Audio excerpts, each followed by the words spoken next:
I'm Alex Pavljuk. Welcome to Maybe Actually Museums Are For Me. The Montclair Art Museum is home to more than 12,000 pieces, including works by Andy Warhol, George Inness, Charles White, George O'Keeffe. The list goes on. I'll keep going. Gordon Parks, Edward Hopper, Nicholas Glennon, and John Singer Sargent, amongst so many dozens, if not hundreds, of others. In my time documenting the work of not only the curatorial department's installations and the overall day-to-day activities in and around the museum, there's plenty of interesting stories that get passed along about both the acquisitions of the art and the artwork's history itself, which add to the often unheard or unknown but largely interesting life that many of these works have been a part of. Like, for example, right now we have a show up called A Shared Love. It's a collection of absolutely stunning loaned works from the personal collection of one of our very generous supporters of the museum, Terry Wall, and his late wife, Carol Vance Wall.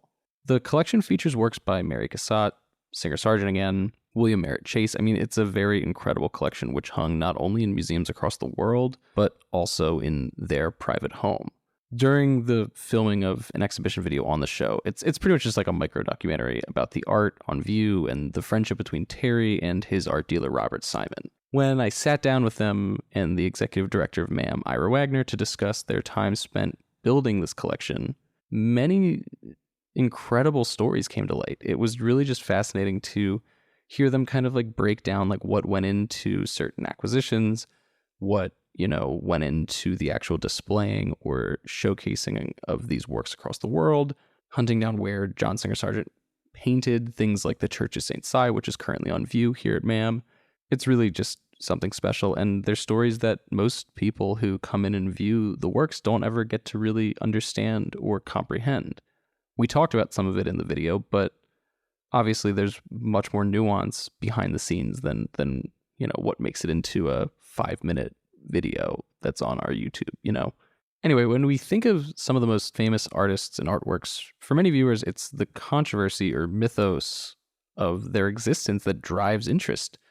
I think it's fair to say that, Van Gogh and his ear, those things spark interest. Even speaking more about, modern art, Marcel Duchamp's The Fountain from 1917, which was literally an inverted urinal, sparked controversy and conversation about what art can and could be perceived as. And, even today with, someone like Banksy, who, despite millions of dollars being associated with the price of the work, is still an anonymous artist, which is just crazy. What I'm trying to say is that story matters. And just like all of those famous works and examples, all art, including what is both on view and held within our collection here at MAM, has interesting, funny, saddening, shocking, or exciting histories that are lost or little known beyond the wall label. It raises the question, what are some of the stories that the pieces on view here at the museum have? To help me unpack some of those unheard stories here at the museum is our chief registrar and exhibition designer, Osanna Urbay.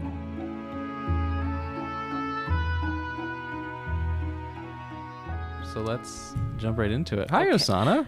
Hello, Alex. How you doing? I'm sorry I dragged you into this. Surprise. You have fun stories. That's, it's your work is inherently very interesting. I find it very interesting. So do I. Yes, truly. which helps. I guess I should probably introduce it. Hi, welcome to Maybe Actually Museums Are For Me. This is episode 6, I believe. I'm here with Osanna Urbay, our chief registrar and exhibition designer at the Montclair Art Museum. She's incredible, and I somehow got her to come do this, probably against her will, but that's okay. Osanna, just start off by just telling people what you do here at the museum, because I know your job and curatorial in general is kind of foggy for a lot of people. Right. I think probably for the average person, the registrarial work is a little more mysterious and unknown than curatorial work. And so I have often thought about it in other parallel artistic ways. If the curators are the sopranos in an opera, registrars are the altos, let's say. So in many ways, we undergirth all the mechanisms. Yeah. And so we follow through. In the bottom line is making things happen, like taking whatever it is from curatorial aspect and the artist aspect, all these things that are maybe conceptual, and then push it through, move it forward, ask the questions, everything to make it actual. Yeah, inject life into it. Yes, yes. And, you know, I had a colleague a while ago that said at a certain point, it's like, what is getting on the truck? You know? So when those doors open, what is it actually that visitors are seeing, appreciating, enjoying? And the bottom line for us is always to make that as positive an experience for all parties involved.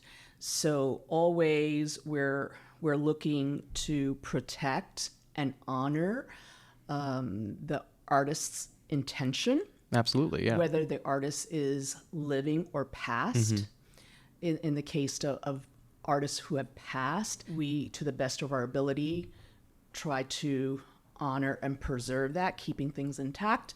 And in the case of living artists, sometimes also even protecting as much as we can artists from themselves. You know, there's I think a tendency for all of us to want to do one extra thing, one more thing, keep on going. So it's a continual Edit it while it's on the wall. Edit it while it's on the wall. Exactly. And so even in this regard, like just trying to stop motion. Yeah. You know, at a certain point, that's it. That's what it is in this time and place. So in that way, hopefully doing artists and everyone a service. But also with this, in the preservation, conceptually, physically, morally, also how things are presented for the viewer. Yeah. And always keeping that in mind to make it a wonderful experience for the average viewer. And I think sometimes that is lost, or people in other areas just have certain things on their minds that maybe they don't see what we're seeing. So we're actually thinking like what is the viewers, visitors experience in moving through the space, in being able to stand in front of an artwork and enjoy it. Yeah, I've gotten the privilege to see you in action, see you and your team in action, putting together exhibitions, talking about exhibitions, and it is really, really unique and interesting work that is a labor of love. It really is. Totally. And sometimes, you know, I think as an audience, as museum goers, people don't necessarily know the steps and the struggle and the pressure that goes into getting what's on the walls or hanging from the ceiling in this viewable state. And with this like podcast in general, the kind of goal of nearly every episode, hopefully every episode, it's well written if it's every episode, is to, you know, democratize museums, help people, you know, demystify what they are and what they can be and who they're for. And so we present a question every episode. Sure. And for this episode, it's, you know, art has stories, art has history, art has mythos. And behind even what the wall label says, there's unknown or lesser heard, you know, tall tales, stories, experiences that each individual piece has and lives with. And as somebody who has these intimate experiences working with the art, we're kind of asking the question, like, what of our works have those lesser known stories? And they all do. They all do, exactly. All do. And you had mentioned, and I'm so glad, and it has been a pleasure working with you, that you have been in the background to be able to witness some of that and see it, because I think it is true. A lot of people don't know some of the intricacies that go behind putting up a show, taking care of a piece, and couldn't do it without a good team, which I have. I'm working with a lot of very good and talented people, everyone with a variety of skills, but there is a lot of thought that goes behind it, and I think with as what you're saying, and I think that's very wise of you to say that with any artwork there's more to it than what ultimately gets on the label. And it's part of the human story, human condition, and why people make artwork to begin with. What is it that they're saying? What is the life that this thing takes, especially once it gets like pried out of the artist's hands? What does someone else see in it, respond to it? So there aspects from that artistic point, and then there aspects from the logistical point. How do you preserve those materials and care for them and do everything possible? Like, so there's certainly no damage, but always, as with, to a certain extent, part of our work and how we present it, and even what you said very at the beginning, how people get to enjoy and don't know or don't see what's behind the scenes. There's a part that's good about that, because the less that's seen or the more that falls in the background, then we've done our job well. Exactly. And that goes from the actual logistics of putting something up to whatever. One story that comes to mind is in the closing days of the install for one of our newest shows, Interwoven Power, Native Knowledge, Native Art. It was right before the bonnet went on the salmon skin bag. And we were talking about that. And I think that's kind of unconsciously what sparked this entire kind of rabbit hole of an episode. Just like the process that went into the restoration and the displaying of it was just, can you talk about that a little bit? Because people are going to walk by it. And I think the first time I walked by it, I didn't quite, obviously it looks like, it's handcrafted, all of those things, but to process that it's fish skin is like mind-blowing. Yes, absolutely. That piece had undergone conservation well before my time here, and it was always like very clear in how it was custom housed, and has like a great interior structure to help support it. So I'm sure in the process, and I haven't read the files like recently, but they would have almost like probably introduced some moisture in it to be able to get that form, because I'm sure it had been somewhat collapsed at some point. And then once they got the desired form, there is an actual structure inside the piece to help preserve that form. And the way it's housed, it's done beautifully. Well, you can kind of see from the top of the bonnet, you can see what you were describing to me. Right. How, and that's not that's not even like all the housing the way it is in storage. But it's housed in such a way so you don't have to touch the piece. And when we started this process and that piece was selected, I'm working with my colleague and Katie, and she said, "Oh, Osanna, I need help with this," and which is great, because what we would do, and that is like first good step of like when someone is aware, and doesn't just steamroller in. There's nothing steamrollering about the work that we do. Absolutely, So that piece is like so fragile, like even at a gentle touch. The first time I tried handling it, I immediately saw I could not put, of course with gloves, my entire hands with a soft touch. I could not do that. Very carefully with the tips of my finger, handle it. And then also, you always want to handle it as little as possible. So these are some of the steps. But when we were in that point to do this, it's also very light, because it is fish skin. Yeah. And I think probably in talking with you all, I use the analogy as like, just think when you cook yourself a piece of salmon, I know, like, which I have quite often. And sometimes, like I want to saute the other side.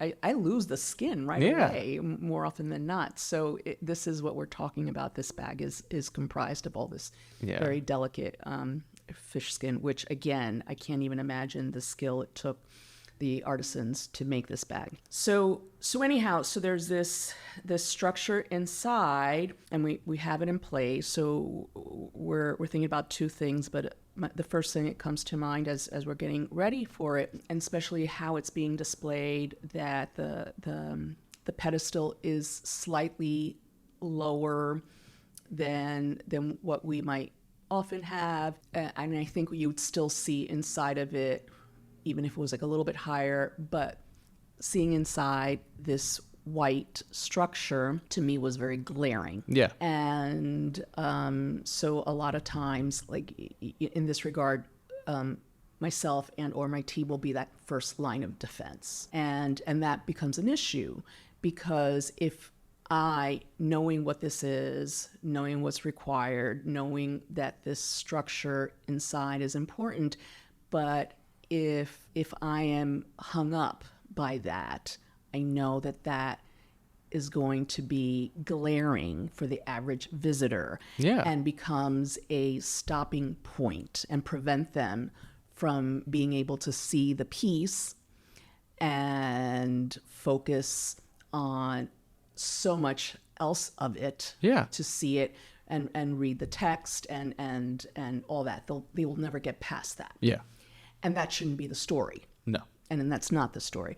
So in doing so, I go to my team and say, okay, we need to take care of this. I come up with some ideas of what we can do. And that's how it, like, we will toss about ideas.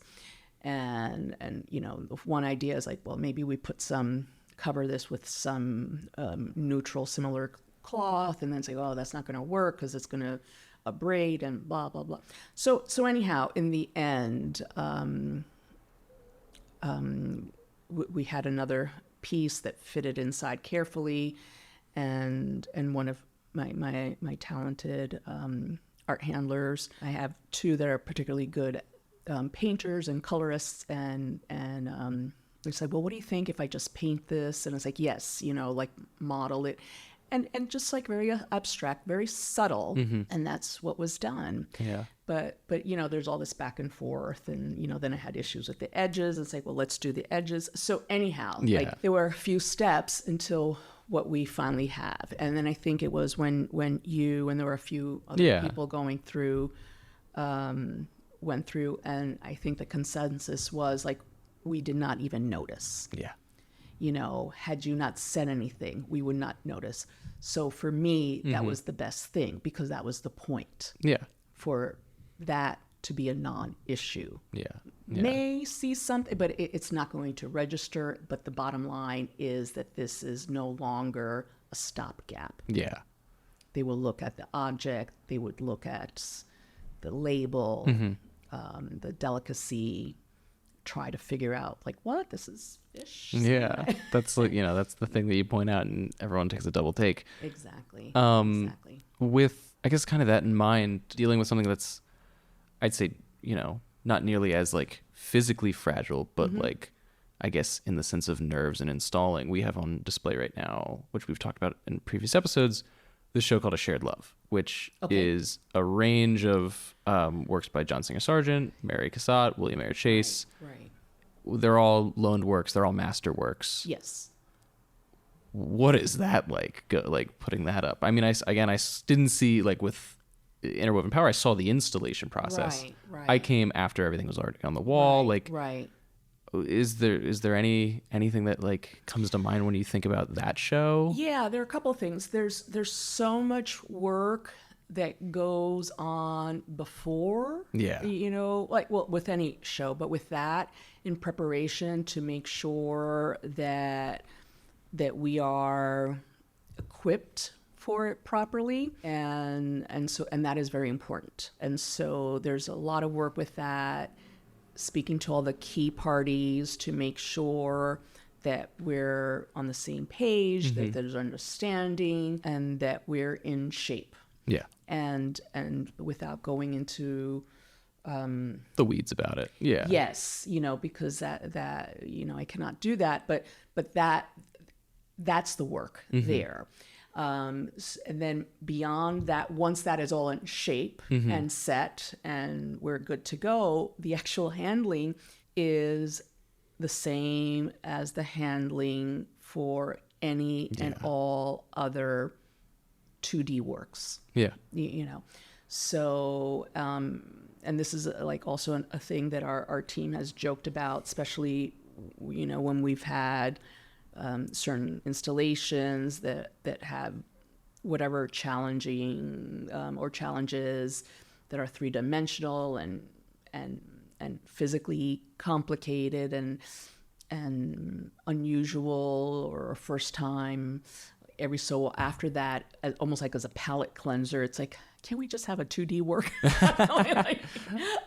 The challenge here is that the frames are all antique. Yeah. A lot of those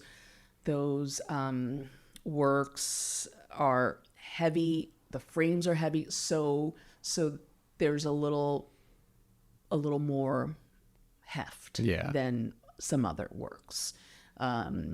Certainly depends what contemporary work, but they tend to be heavier.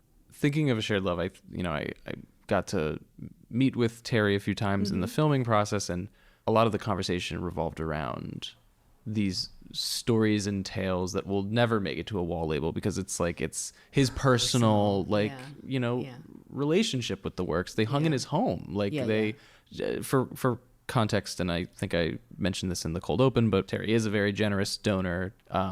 He's been a trustee for a long time, and this is him and his late wife Carol's personal art collection. So it's taken in with a lot of care and love, and on his end, it also comes with a lot of stories, and we've made videos talking about a lot of that, but he's mentioned to me things like we've walked through and he'll point out something, and he's talking about running around the canals of Venice looking for the same angle that Sargent painted the Church of St. Si. It's like unbelievable things that I could never imagine even experiencing or having the chance to experience. But you too can do that if you're in Venice. If you're in you could. You're right. You totally could.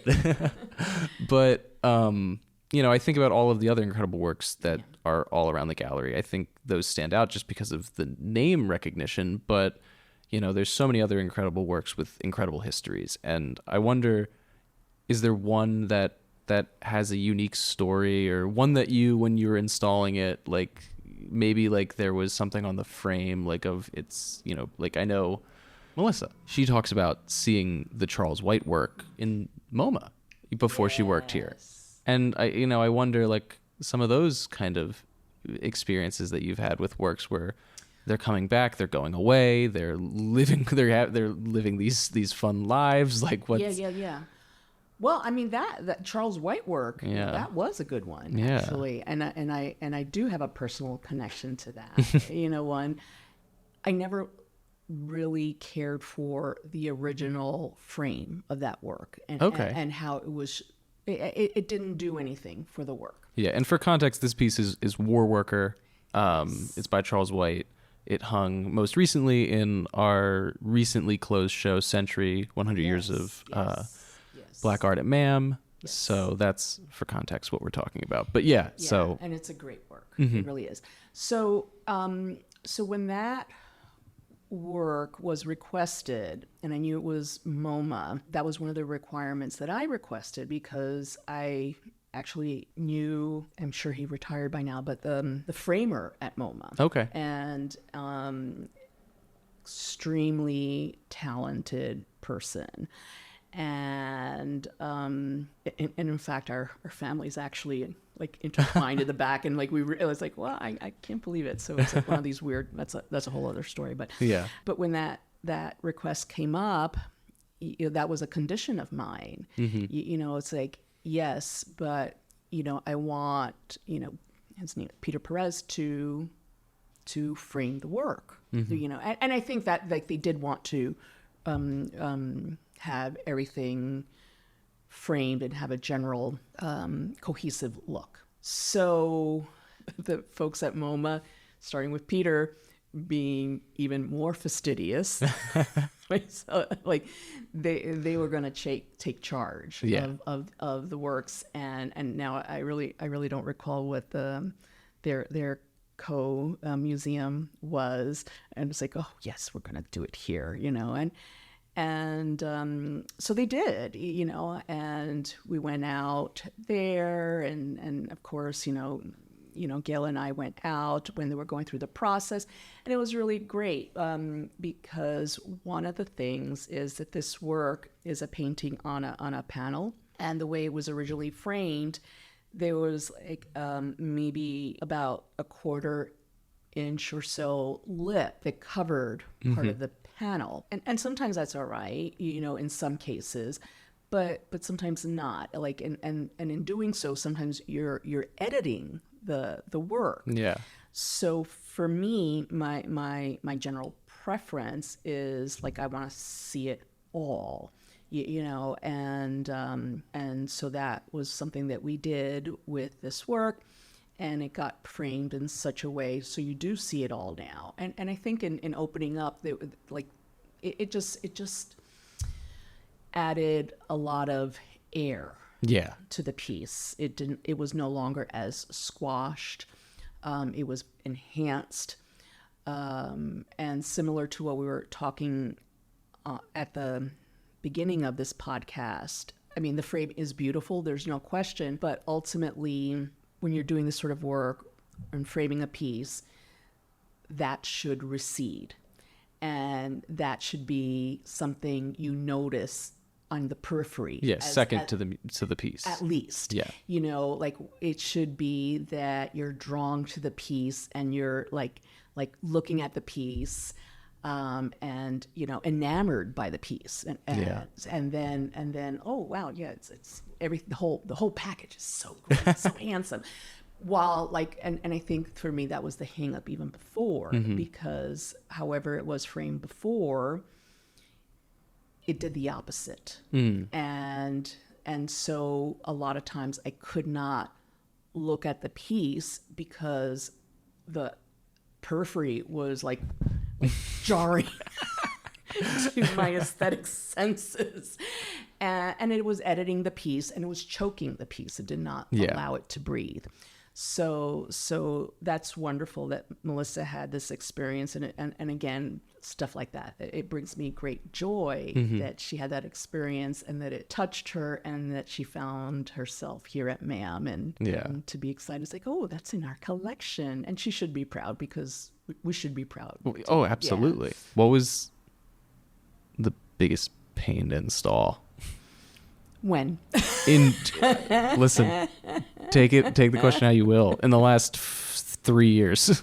We had talked about it a little bit, and you had mentioned it, and maybe I will talk a bit about it from the point of like a good challenge. Yeah. And so in the fairly recent history, the Allison shots was one that would fall into that category. Yeah, and to describe that for obviously everyone's listening, it was, I would best describe it as a wall of like shiny metal that's kind of like flowing like water.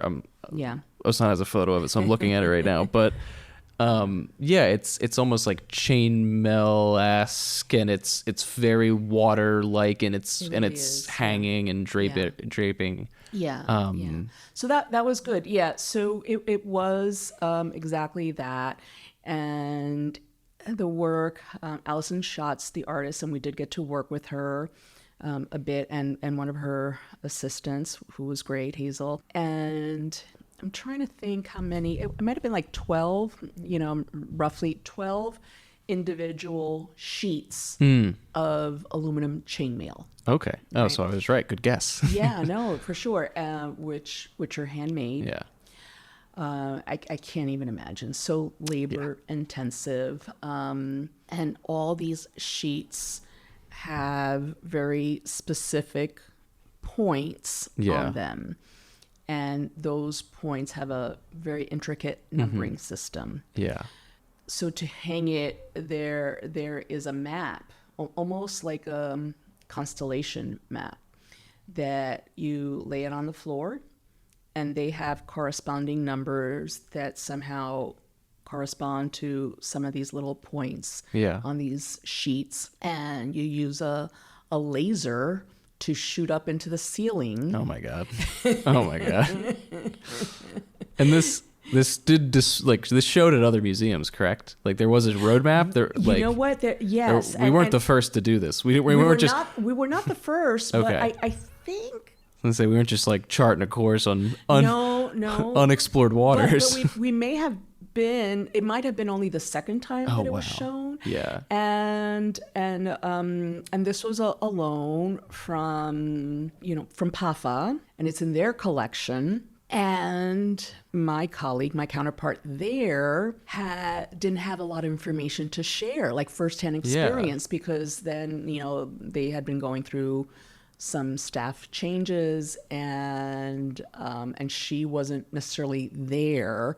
She certainly wasn't there for the installation of it, and wasn't completely there for the deinstallation. So it was like, sorry, this is what I got. So anyhow, it takes a while, like to try to understand the information and read through all the information which was provided by the artists, which a lot was really good. What happens, and this is a whole other interesting point, it's sort of, and I've tried talking about this and teaching this to junior people, the idea of writing instructions. Yeah. There really is an art to it, so sometimes you have to go through a couple of lifetimes, and so the artist did a great job, but it's something that's so familiar to her that then when like the next generation gets it, there are these points that it's like, what? Yeah. I don't understand that. Like, and how did you get from 1 to 2? What? Yeah. So even one of the things that we do when going through, it's like, you know what? I think they need to have this, so we always try to improve on the logistics for it's a professional courtesy that you do for that next generation, whoever that is. And so anyhow, so these lasers get shot into the ceiling, and then where they land, we put hooks on there, and then we have this very specific wire that was spec'd out by the artist attached to those hooks, and they drop down, and each one of them gets tagged with those numbers. And it's like the world's most complicated puzzle. Yeah. It's like, oh my God. Yeah. Like 1,000 pieces hard. Yes. Yes. And then in the end, it's like probably the first sheet to go up is maybe the hardest, because you're like trying to figure it out. And then you start figuring it out, like, okay, like these two attachments, like from here to here, and those have very specific dimensions that, like, from the top of this piece to the floor. And if you get any one of these wrong, it's a problem. Like, you really want to make sure you get the first one right, because then it is a problem. And then trying to, like, how to organize it so you can drive your scissor lift carefully. So you have to do it in such a way and be strategic in which one you do next, because at a certain point you can't drive in there. And so this thing that starts out as this big floor plan of a map, where you think this constellation is all over the place, but once you start bringing up the sheets and hooking them from the ceiling, and then some get hooked to each other, and on and on and on, it does become, as you said, the end result. It's kind of a narrow-ish wall of these 12 sheets that it's maybe 3 sheets tall and 4 4 or 5 wide. Yeah. Was that the most rewarding install after the fact, or does something? It was rewarding. Yeah. It really was rewarding for sure. And the end is so impressive. Yeah. And we love the end results. It was beautiful. It was beautiful. Yeah. It was beautiful. And then, and then there's that part that you go in the next day, make sure like, oh God, nothing fell. Yeah. Well, thank you so much for sitting with me for this, Osanna. I hope we can do this again and talk about some more works because, like I said, there's 12, well over 12. What is it? Are we pushing 14, 15 now? Less than that? 1,000? Oh, yeah. Yeah. Yeah. I guess just in parting, is there, obviously we talked at length. What are some final words for, what do you want museum goers to know about the install process and like what goes into it? Like what is like, if you could just like shout one thing into the ether that every person attending any museum ever could possibly know about the work you do, is the kid who's at the Met that's about to touch a mummy? Yes. And you're just like, back away, stop it. That's exactly where I was going to go. It's like, please don't touch, and a lot of times it's not really just it's the parents. I mean, yeah. Please don't touch. Yeah, that that's a big thing. Yeah. And I know that it like someone might think, who cares? What does it matter? Or it's so tactile and things are intentionally placed and you can cause great damage to artwork. And then in the end, a simple touch that becomes a break, if it's even repairable, can amount to a very costly entity. Yeah. Well, don't touch. That's the final warning. Thank you so much, Osanna. I really appreciate it. It was fun. Thank you. All right, let's do this again sometime. Okay, Alex, thanks. All right.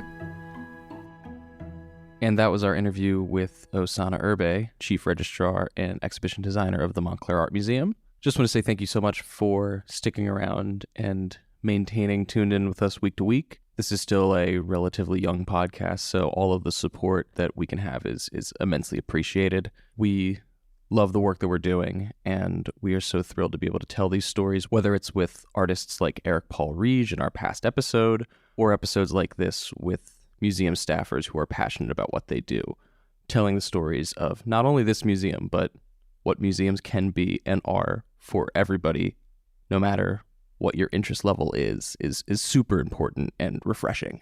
You can follow us wherever and on whatever platform you use. Our handle on Instagram is Mam Montclair. That's MAM Montclair. You could also find us on YouTube, where we are posting videos regularly. A lot of it is documentary content, along with art lessons and docent tours. It really gives you a breath of what we do here at the Montclair Art Museum. You can find us by just searching simply the Montclair Art Museum. And then lastly, you can make a donation by visiting our website. You could visit us here in person and check out the galleries. We're open Friday through Sunday, and maybe show up to an event. We have great free activities like Free First Thursday, which starts again in November. Anyway, thank you so much, and consider tuning in next week. Again, I'm Alex Pavljuk. Thank you so much for listening and supporting us. This has been Maybe Actually Museums Are For Me. You can find us, obviously, wherever you're streaming this, but also on Apple, Spotify, and YouTube.